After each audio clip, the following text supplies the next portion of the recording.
Hey everyone, welcome back to Empire Secrets. I'm your host, Mariana Henninger, and I have none other than Pat Flynn on the show, which is kind of surreal for me. He's one of the first names that I followed in entrepreneurship. Feels kind of like a full circle moment to have him on the show today. Somebody that I followed through his amazing podcast, Smart Passive Income. He's obviously the founder of that company. And a couple of other fun things that I learned about Pat as I was researching for the show. The big reason why I wanted him to come on is that his new book, Lean Learning, was out very recently. And we want to talk about all about what it means to do lean learning. Why is it so important for entrepreneurs? Pat, you have been an entrepreneur for nearly 2 decades, building online businesses that are not just profitable, but personal, scalable, human, which is a point that I definitely want to talk about today. It's a lot of what we talk about on the show. And then in addition to your online business ventures and teaching and your podcast, you also have a really successful YouTube channel all around Pokemon called Deep Pocket Monster. And you were telling me it's about to hit 3 million subscribers. That's insane. Yeah, I mean 2 million actually, but there's a separate channel that's just a shorts channel that grew to 1.5 million in less than a year. I mean, it's just Wow. blowing up right now. So having a really good. I'm honored to be here, Mariana. I love what you're doing, and I'm just happy to chat about my extensive portfolio. Whatever parts you want to pick out from it, I'm happy to chat about. That's awesome. I do want to focus a little bit more on your online businesses and entrepreneurship in general. Why don't Sure. we just start with your book, Pat, and why you chose to write that book in specific? I feel like you have written other books. Mhm. Why this one? Why now? Yeah, lean learning, how to achieve more by learning less. This is really an answer to a lot of people who've come to me to ask, how are you doing so good at all the things that you seem to get involved with? Now, I'm not perfect. I'm not a genius.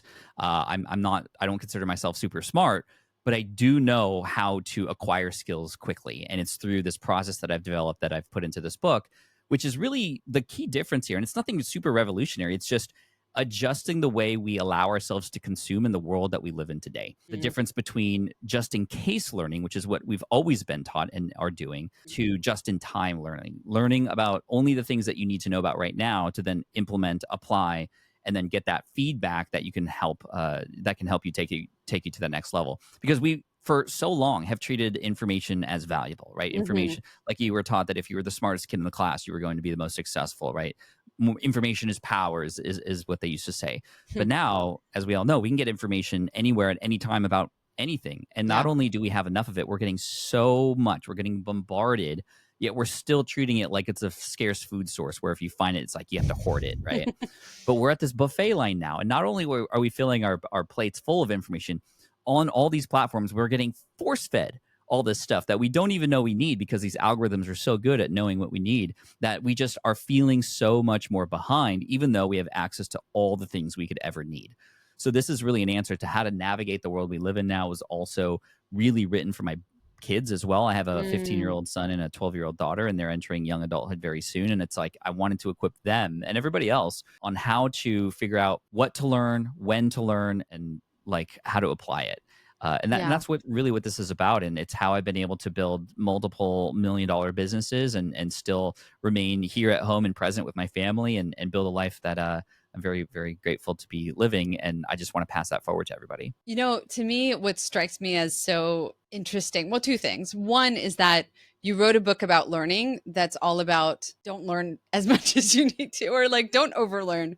Right. So it makes me so curious for you to share with us your what's the key takeaway? Why do I need to read a book that teaches me how to learn? And why is that important moving forward? I mean, you talked about overwhelm of information. I know that, having been amongst a lot of beginner entrepreneurs, that was such a like a thing that I observed so often, where that people constantly felt behind. Mhm. And I was sharing with you that I felt like I was lucky enough to, it was actually a talk that Tom Bilyeu gave. He said something similar to what you just said, which is, I'm not the smartest guy in the room, I'm not a genius, and yet I learned that I can learn only what I need for the next step, and that's all that matters. I don't know Yeah. if you didn't say all of that, but you refer to yourself as I'm not a genius, right? And Yeah. so what would be the key takeaway and the key trigger for folks to pick up your book and actually spend time learning a new system of learning? It's changing our habits and behavior of consumption is really what needs to happen. Mm-hmm. I mean, when we think about it, when we're in the car, most of us driven entrepreneurs are doing what? We're listening to an audiobook or a podcast because it's like we have a moment of time, let's absorb more. And unfortunately, that's actually putting us further behind because we've probably already said yes to certain commitments that we've needed to make. We probably already know what we need to do, yet what we're doing is we're not giving ourselves time to digest. We just keep eating and eating and eating. And now we're like metaphorically obese when it comes to making progress because we're getting so inspired. We're getting so much information. We're getting pulled in all these different directions that we're just like, we have no energy for anything else. So really what it means is again, understanding the idea of just-in-time learning and just-in-case learning. We want to maybe instead of putting on a podcast or not even putting on anything on your drive, what if you drove in silence? I know how Right. weird and Give different yourself that white sounds, space. Yeah. but there's a reason why shower thoughts are shower thoughts. Because you can't do anything in the shower but think. And therefore, that's when we often get our best ideas because you've literally not put anything else in front of you at that point other than like a bar of soap or something. But you can have more of that now in the car when you're just kind of driving and you're now thinking deeply about the things that you are committed to doing, that you are already learning about, that you've already said yes to instead of potentially sabotaging all of that for new stuff. And the hard thing is there's a FOMO there, right? There's a fear of missing out on all this beautiful information that's coming around. And a lot of it's great.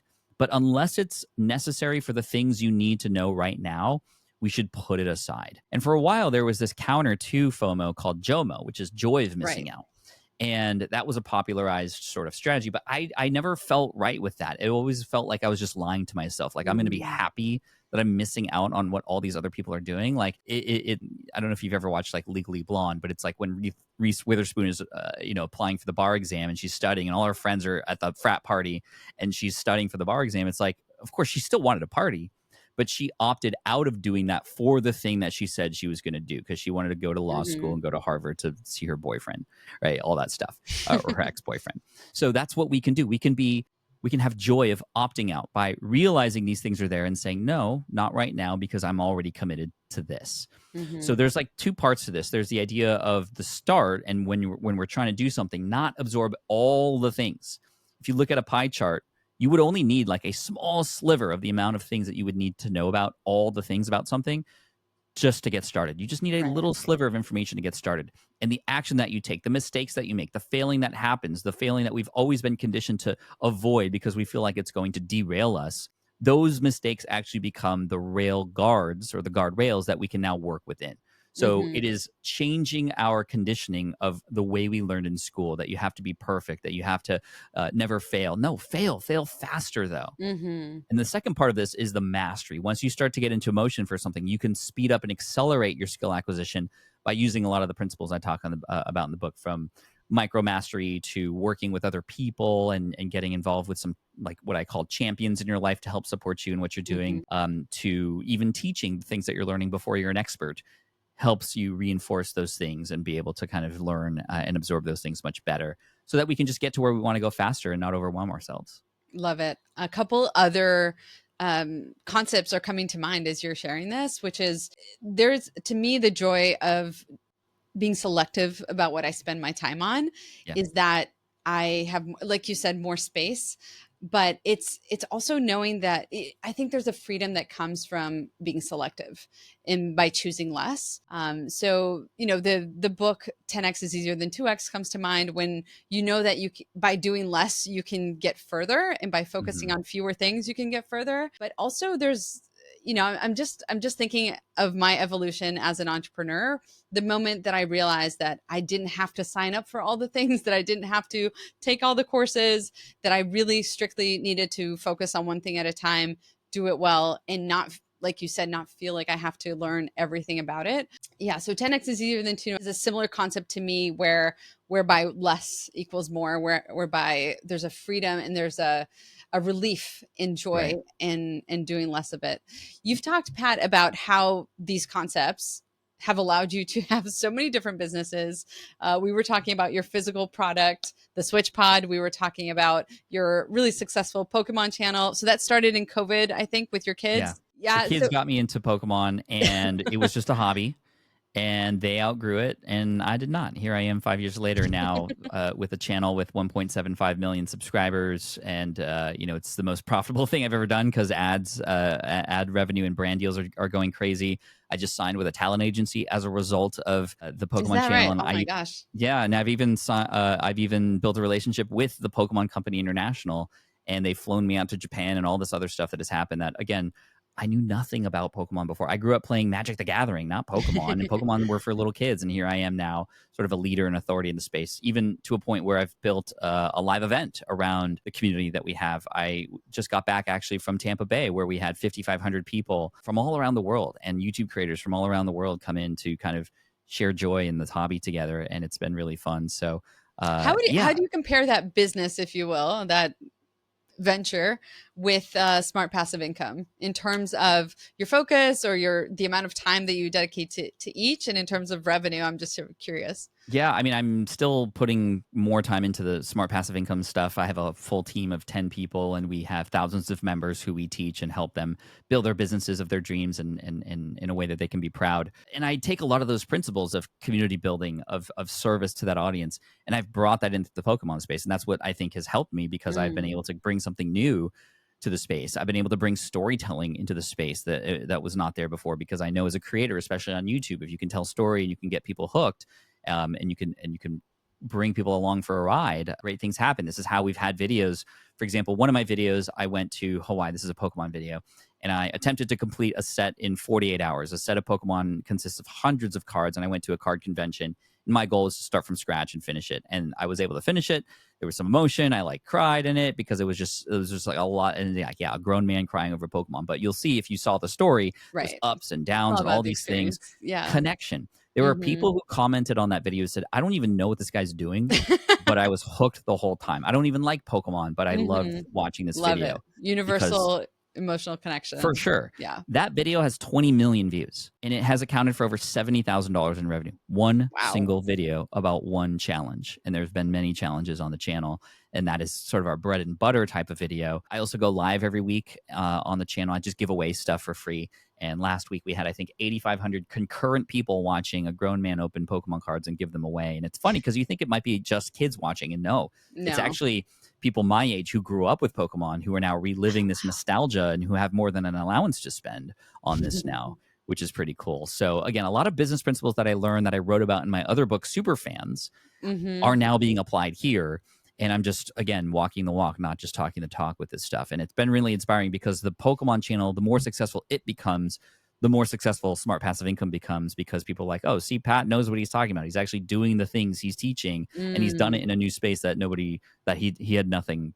That's He so had never done it interesting. before, I didn't realize how the two fit off of each other. So that's super interesting. I'm glad we touched on that, Pat.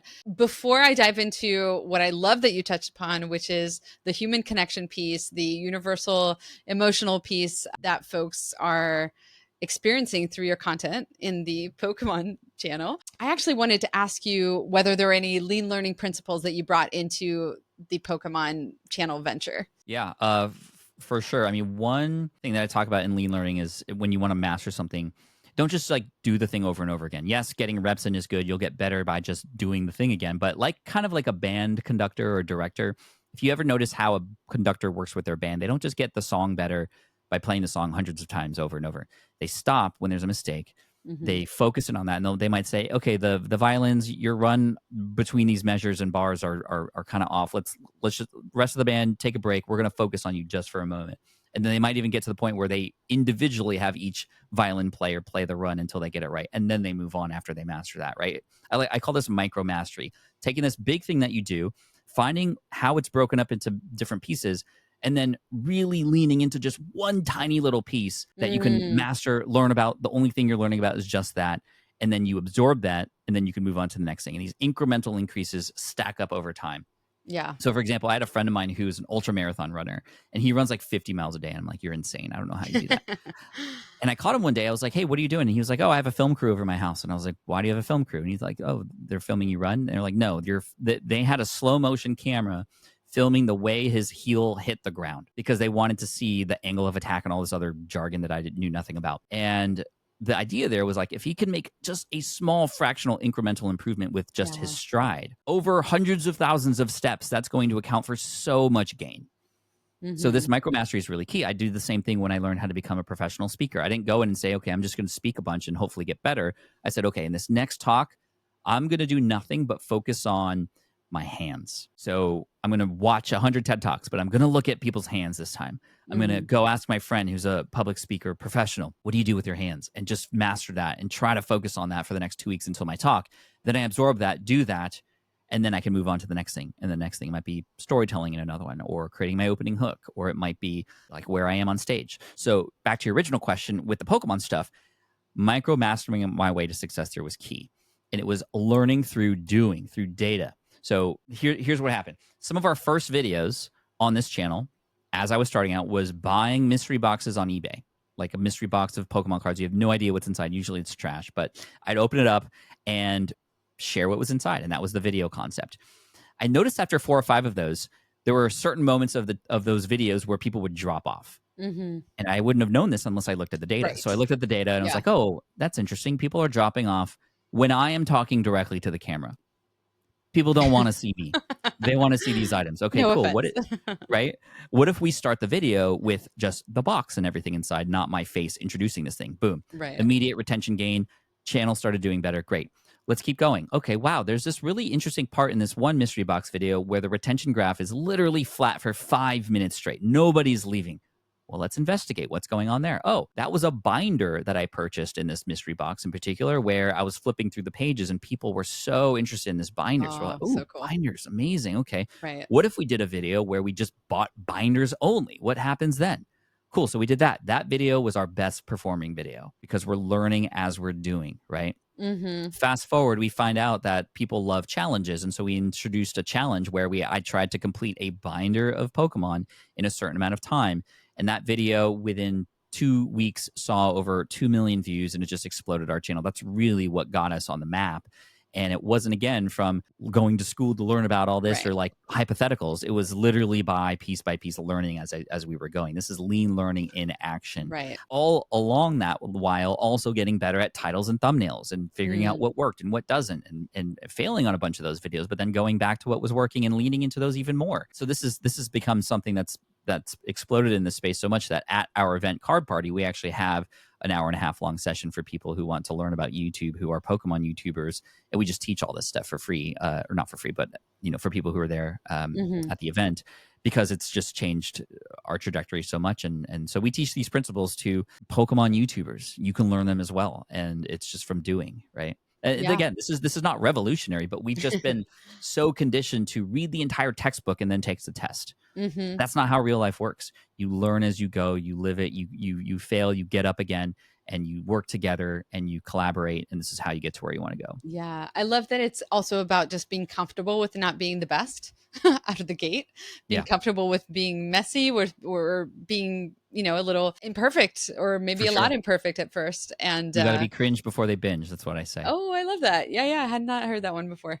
Pat, let's talk about human connection. And so you mentioned folks watching your Pokemon video and being so enthralled with it, watching all the way to the end and being like, I have no idea what he's doing. I have no idea what's going on, but I love it.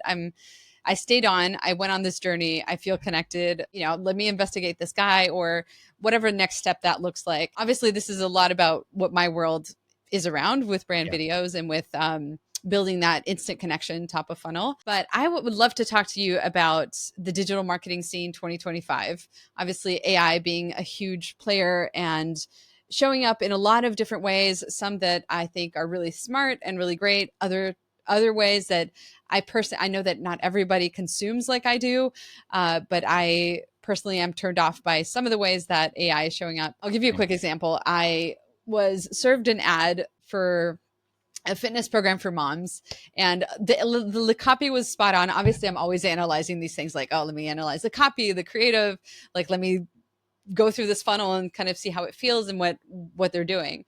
And I signed up for, I think it was the free Facebook group that they were promoting. And I was like, oh, that's an easy yes. Okay. I kid you not. within 20 minutes, I was bombarded in my DMs from this person, obviously all automated, obviously all bots.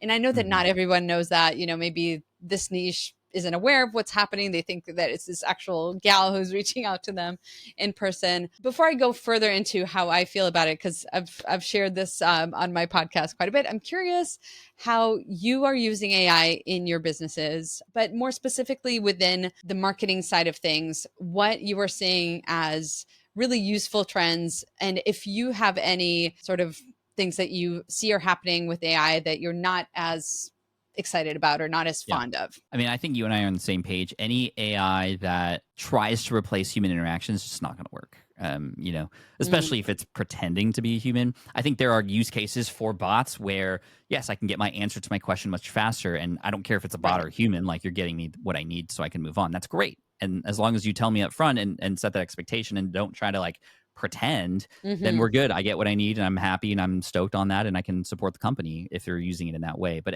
like, I've seen certain marketers do this where they'll host a webinar, but the webinar is pre-recorded, but they promote it Right. as if it's live. Right. And they'll get to a point where they have fake chat in the chat just to look like there's engagement, so that whoever who is actually there will be more likely to purchase, because they're like, oh, there's a community here. No, there isn't. There's bots. And that's not okay. I'm Mm-hmm. totally against that.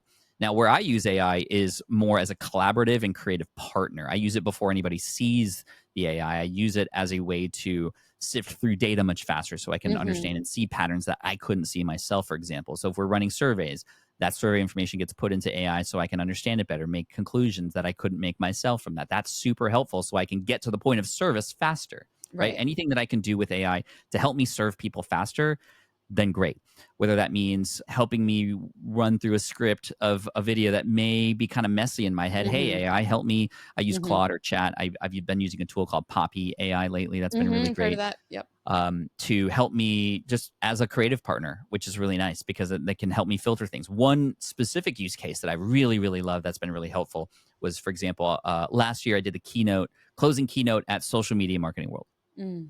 And there were 12 creators there who spoke about the power of short form video.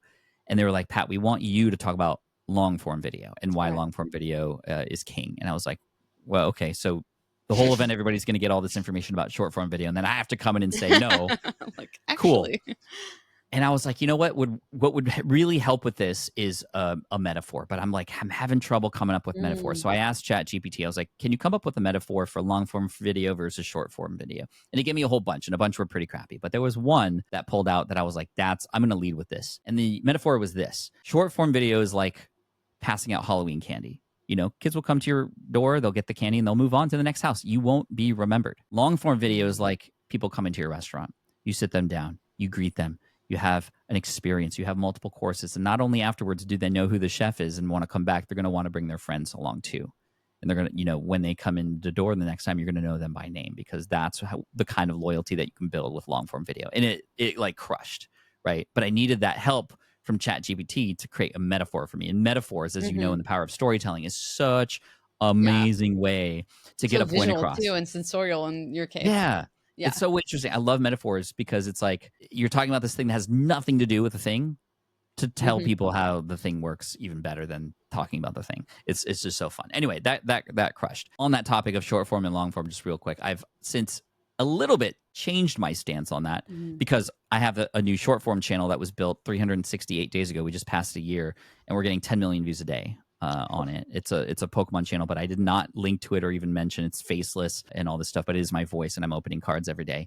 And because I show up every day, and it's like Halloween, yes, but Halloween's every day, and they're coming to the same house because I offer the giant Snicker bars. Yeah. So you can build loyalty, because it's like, instead of one longer video, it's 60-second videos every day for a year. You can still Mm-hmm. build a relationship that way. So anyway, all that to say, using AI as a creative partner is where I've found it to be the most beneficial, so that I Yeah. can better portray these messy ideas I have for my audience, so that's cleaner when they get to them.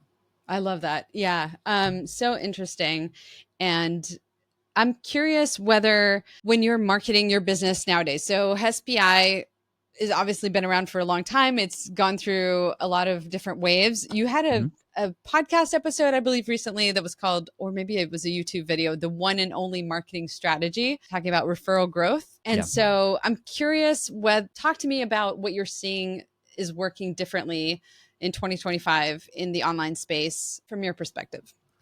Well, it's interesting because it has to do exactly with what we're talking about, which is a human experience. Because more and more things are becoming AI, things are Yeah. becoming generic, things are becoming commoditized. Anybody can get any information at any time, like easy right now. It's Mm-hmm. the way that you package that information and bring in emotion, bring in human experience that allows you to differentiate yourself. So marketing now today is about connection. It's about relationships. It's about people. It's about vulnerability. It's about, becoming human. The more human you can Yeah. be, the more likely people are to connect with you. I think it was Ryan Dice who said, if you can make a person through your content laugh, cry, get angry, whatever emotion it is, then you're going to stand out. You're going to connect. And then taking that connection and nurturing it, and that connection is the kindle, but you need to sort of then work with that fire to turn into something great. So that's really what it is, and that's why in that podcast episode, word of mouth. Yeah. And it's funny because word of mouth is something that has always been around. It was around and it was the strategy before the internet, and then it went away because of, let's automate everything, let's scale everything, let's remove Right. ourselves from the process as much as possible. And that was cool at first because people hadn't seen any of that before, but now everybody's doing it. Now everybody has access to AI. Now all the information that we could ever need is out there. So how do we go back to connection? We'll just Mm-hmm. bring those human experiences back, so much so where you actually affect somebody and move a person. And as I say, if Yeah. you can move a person, they will move you or with you. I love So, that. Yeah. get connected to them emotionally. And then that's where a person goes to their spouse or their neighborhood or, their neighbor and start talking about you. Right. And Mm-hmm. that then, if you go back to sort of the human connection, because we have the internet now, just a few incredible moments like that where you change a person's life or you connect with them emotionally can then grow into something that places you on the map or puts you out there virally, right? That's what we didn't have before the internet. We didn't have a way Mm. to amplify the human experience. We got to the internet, we've removed the human experience altogether, but then now we want to go back to the human experience. But now with the internet, we can amplify that human experience and showcase those moments of real connection. Yeah. I saw a video yesterday. It was a short, and it was somebody who had randomly given some cash to a guy who had just got out of jail, and he was kind of struggling. And just like the way that this person who just got out of jail reacted, because he hadn't seen real life for like 20 years, and he was Mm. falsely accused. This person who was a stranger who came up to him and just gave him a little bit of time and attention and a little bit of cash, like completely, like I was crying on this video, and I was like, That's because I awesome. couldn't, it's like, now I'm investigating who this person is who did this good deed, and I'm learning about them, and I want to support them now, all from one story. And because of TikTok and because of Instagram Right. Reels. So again, we have a lot of things that we have access to now that we didn't before, but unless you bring in that human experience, then you're just kind of regurgitating stuff that is already, you're no better than just content that's already been shared. Yes, yes, yes. Oh my gosh, there's so many good quotes. I'd love to, if, with your permission. I'm speaking on stage next week, and I'm just finalizing my slides. And I think there's a good quote or two that you Yeah. just shared about the power of connection and why it's so important. The way that I look at content nowadays, with just really echoing what you just said, is a lot of information, a lot of giving value, so it's a lot of like gray mass, gray matter, grayness, Mhm. sea of sameness. And I love, what you described, which, it's kind of what we're all feeling, is that we're kind of going back to the roots of how we used to connect, which is Yeah. in person, which is human. Like the more human, the better. And that's really the only way that you're going to stand out and be remembered, right? Yes. And make a difference. And Pat, moving forward into what's next, what's ahead for you? What are you working on right now? What is, obviously things are growing with your channel. SPI is doing amazing. What's kind of ahead for you? Yeah, so the book just came out in June. It did very well. It became a New York Times bestseller, which is incredible, and I'm Congratulations. super Yeah. thank you. That was a huge project and my first traditionally published book, so there's a lot of added pressure and weight on that. And Mm. to see it do well is really great. And like to be on the other side of that feels so good. Although obviously I'm not stopping with the promotion of it Right. because Can it's a I just message of, pause and say that I'm asking you about what's next, but you're right. You just finished something massive. So yes. I'm glad you're like taking the time to just honor that and celebrate Oh, that and give that its I own weight. have had to learn how to do that because Hmm. as most entrepreneurs do, as Yeah. I've done for almost 2 decades, as soon as I finish something, I'm ready for the next. Right. And as soon as I learned that I had skills that I could apply, I'm like, I need to put them everywhere. And that got me in trouble Hmm. in getting burned out for a while. Yeah. And so I've always learned to have seasons where I am working really hard, like with the book and with this event that I just did. And then seasons of relief, seasons of breath. And for me, that is, I mean, it's just perfect because it's summer now. Just got back from a vacation with my family, a lot of fishing, a lot of outdoors, and really getting back into a good rhythm here for content so I can still remain consistent.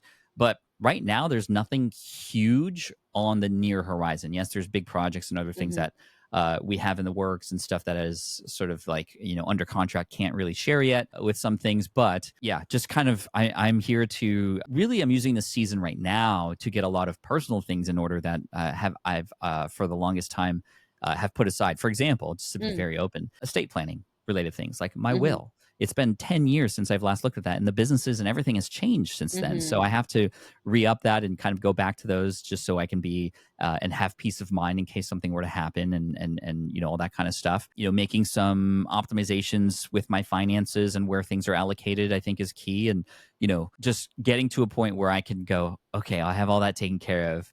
And then eventually I'll get to the point where I'm like, okay, I'm ready for the next big thing. Let's figure out what that might be. So I don't even know exactly what that might be, but I'll be ready for it when I know I'm ready for it. Love it. And it sounds like you obviously have your businesses set up where they're running engines. They don't need you full time in there. And Correct. that's all amazing because having those seasons of rest and recoup and putting your personal life in order, working on your personal stuff, obviously spending time on vacation and fishing and all that is so necessary. I'm kind of in a similar boat. I don't feel like my businesses are the well-oiled engine that I'm sure you have after 2 decades, but we'll get there. And but it is. I have also learned the lesson of how important it is to not be gung ho 100% hustle mode Yeah, 24/7. That is like a recipe for taking the joy out of for building sure. what you're building. And And you can always make more money. You can always yeah, build new things, but you can't get time back. no, And if you are not in a good headspace or physically not doing well, you're helping nobody. You're now yeah, relying on other people to take care of you, and that's not where I want to be. 100%.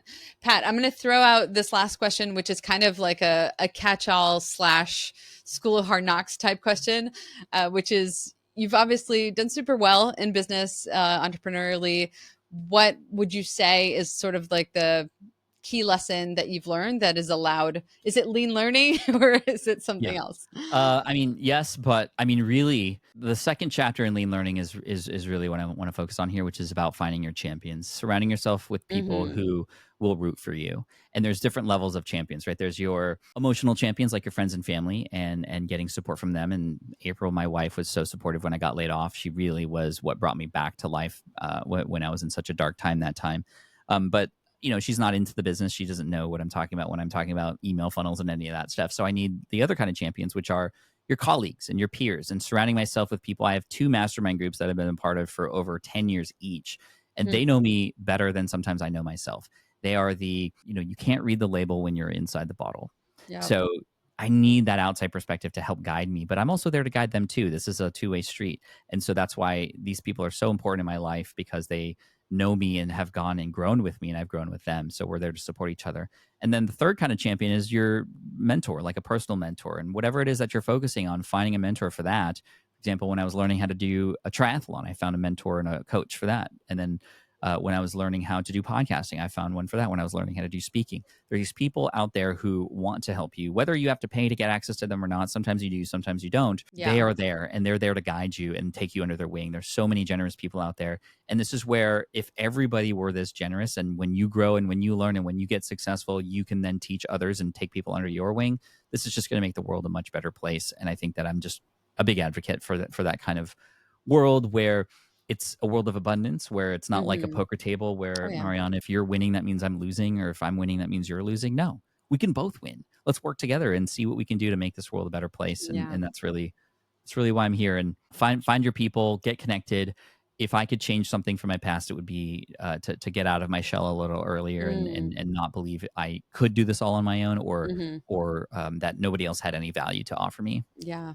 And this is where human uniqueness is so important in understanding that there is so much abundance and there's no such thing as like, I lose by you winning, is because we all connect with each other differently. Right. And so even if we're selling, we might be selling what sounds like the exact same thing, but my people are going to connect to me and your people are going to connect to you, which is, again, my entire world of founder led stories. So love it.